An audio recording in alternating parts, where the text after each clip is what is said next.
Hi everyone, my name is Rachel and I work with the MSU Extension's Buy, Eat, Live Better program. And today we are going to make two recipes. So we are going to make a mango salsa and we're also going to make some baked tortilla chips to go with it. So you can find both of these recipes on our website, which is buyeatlivebetter.org. Yeah, there you can find both of these along with a couple other recipes, so it's kind of a fun site to go explore. Okay, so let's begin with our mango salsa today. But before we actually begin, we want to make sure that we wash our hands before we start cooking. You want to make sure you wash your hands before you cook for yourself or for anyone else. You're going to do it with you're going to do it with warm water and soap, and you're going to wash it for about 20 seconds. And then after you're done washing your hands, we're going to wash our produce as well. So we're going to wash our fruits and our vegetables. So today we're going to make sure that we wash our mango, our cilantro, and our lime. Okay, so now let's dig into this recipe and let's talk about what we need. So first we're going to use one mango. And so you can either have a fresh mango or you could use frozen. And if you use frozen, you're going to use 1 cup, and you want to make sure that it's thawed. We don't want to use frozen mango. It might not taste as salsa-y as we want. Then we are going to use 1 tablespoon of cilantro and 1 tablespoon of diced onion. And so you want to dice them pretty small. And so the onion and the cilantro are both optional. So if you don't happen to have either of them on hand or you don't like one of them, you don't have to put it in. But today we're going to use both of them because I personally really like it in my salsa. Okay, and so next we have 1/4 teaspoon of salt. And then we're going to finish it off with 2 tablespoons of lime juice. So I have some fresh lime today, but you could also use a lime juice that you get in a little container. Either of them work.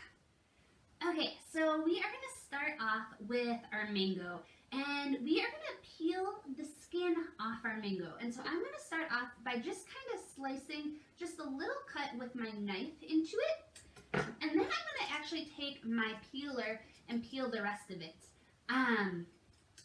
My peeler is not the best, so it doesn't quite rip through without the little slice of the knife, so that just makes it a little easier. If you don't have a peeler, you could also go ahead and use a knife. Just be very careful when peeling it.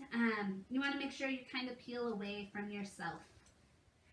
So a mango is a really funny fruit because it has a super skinny and hard pit in the middle, and kind of looks like the palm of my hand that is inside the mango right there. And so when we cut it, we want to make sure that we don't hit it because our knife just won't go through it. So when looking at your mango, you want to try to find the long side. In the video, it's kind of hard to tell which is the skinny side and which is the long side. But here, this is my long side. And so my pit is going to be going basically parallel with my finger right here, along the middle. So we want to make sure that we're trying to cut next to the pit. So I'm going to put it on the edge, and I'm going to take my claw hand, and I'm going to go not in the middle, but a little bit to the side, and I'm going to try to cut down. Oh, so right now I can't cut any further, so that means I'm hitting the pit. So I'm just going to scoot my knife over a little bit and slice down, and there we go. You can kind of see the pit right there. Then I'm going to turn it to the other side, and I'm going to cut not quite in the middle, but a little to the side, and I'm going to get that other side. Now we've got kind of this pit with a bunch of other flesh on it. So I'm going to take my knife, and I'm just going to kind of carve around the edges, following the pit, but not cutting through it. And so then I'm going to switch to the other side, and I'm just going to follow the edges and slice off as much as I can. So once I have that sliced off, I might just try to go through and slice off some of these other parts. Maybe go a little diagonally and try to just get as much of the fruit as I can off that pit. So now I have my large slices of mango, and I'm going to cut them into smaller pieces. So I'm going to hold my knife, hold my hand in a bear claw, and I'm just going to do little chops, parallel chops all the way down. Then I'm going to turn them, and I'm going to go the other way and chop them to whatever size you would like. So now I have all my mango chopped, and I'm going to put it into a bowl, and I'm just going to set it aside for a moment while I chop the rest of our produce. So we are going to use 1 tablespoon of cilantro, and so we can chop that, and so we're just going to chop that into smaller pieces, and it's okay to use some of the stems.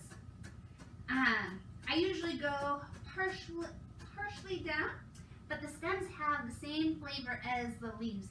Okay, so let me measure 1 tablespoon. I've got like a heaping tablespoon here. I love cilantro, so that's okay. I'll put a little extra in here today.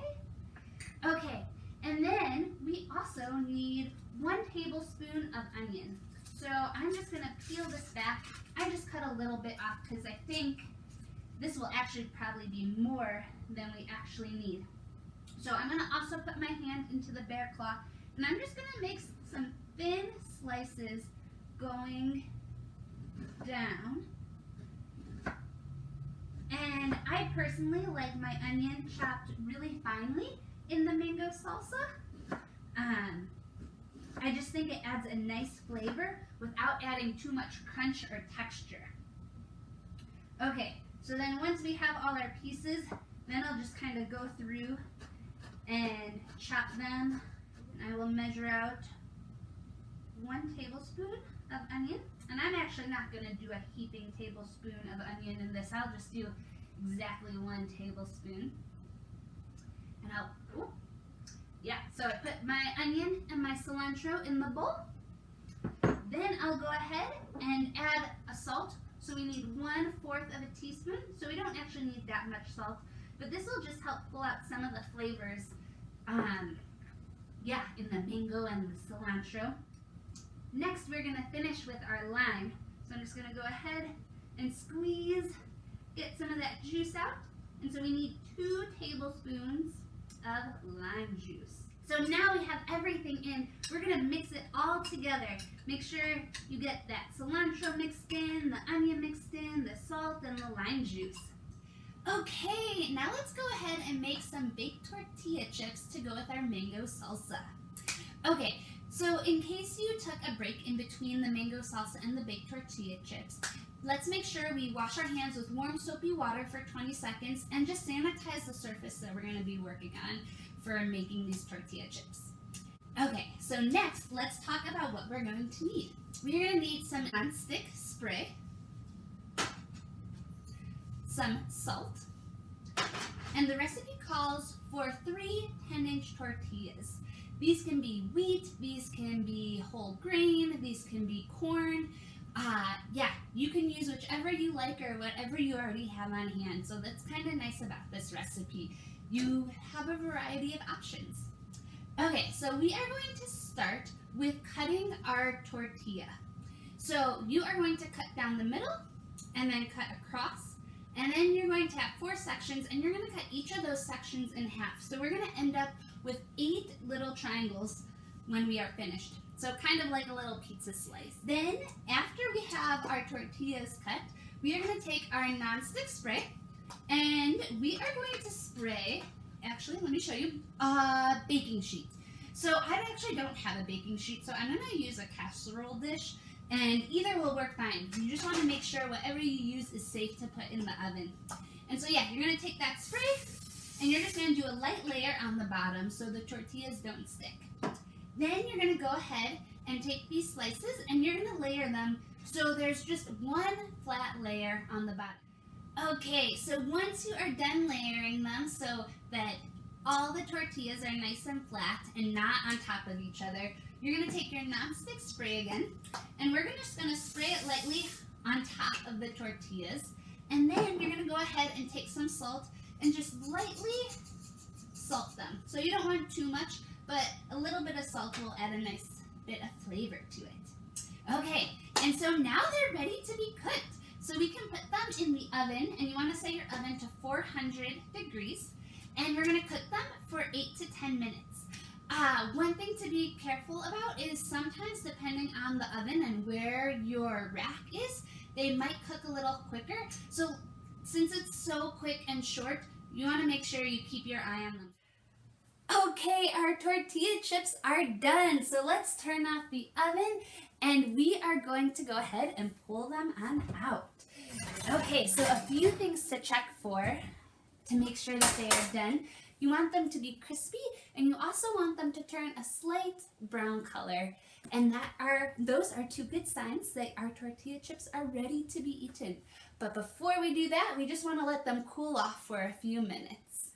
Okay, so once our baked tortilla chips are cooled, we can go ahead and put some of our mango salsa on there and go ahead and enjoy. I just want to say thank you guys for joining me today in cooking our mango salsa and our baked tortilla chips.